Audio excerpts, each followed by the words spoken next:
Hair transplant பண்ணப்போ நீங்கள் பார்த்துருப்பீங்க ப்ளூ கலராக ஒரு கேப் போட சொல்லுவாங்க. ப்ளூ கலர் கேப்பு நீங்கள் எதுக்காக போடணும்னுட்டு நான் இந்த வீடியோவில் சொல்கிறேன். முதல்ல அது நீங்கள் உங்கள் இன்ஃபெக்ஷன்லேருந்து ப்ரொடெக்ட் பண்ணுறது, அதாவது பாக்டீரியா, டஸ்ட்டு, கண்டாமினன்ட்ஸ் எதுவாக இருந்தாலும் கண்ட்ரோல் ஆகிறதுக்கு இந்த கேப் ரொம்ப யூஸ்ஃபுல்லாக இருக்கும்.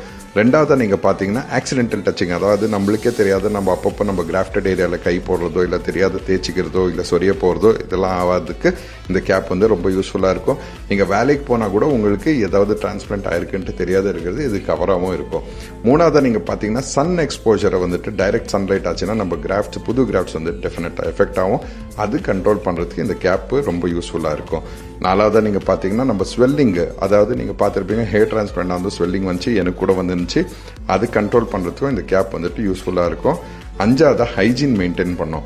ஒரு க்ளீன் சர்ஜரி கேப், அதாவது 2 நாளைக்கு ஒரு வாட்டி நீங்கள் சேஞ்ச் பண்ணிங்கன்னா என்விரான்மெண்டல் ரிலேட்டட் எந்த காம்ப்ளிகேஷன்ஸும் உங்களுக்கு ஆகாத இருக்கும்.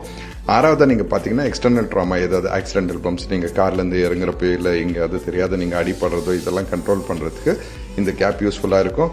இதே மாதிரி உங்களுக்கு சரியான ஹேர் டிரான்ஸ்பிளான்ட் பண்ணி கரெக்டாக மெயின்டைன் பண்ணி நாங்கள் வந்துட்டு உங்களுக்கு நல்ல ரிசல்ட் கொடுக்கணும்னு நீங்கள் மிஸ்டர் ஹேர் எக்ஸ்பர்ட்ஸை காண்டாக்ட் பண்ணுங்க. உங்கள் ஹேரையும் கான்ஃபிடென்ஸும் நாங்கள் மறுபடியும் வர வைக்கிறோம். தேங்க்யூ.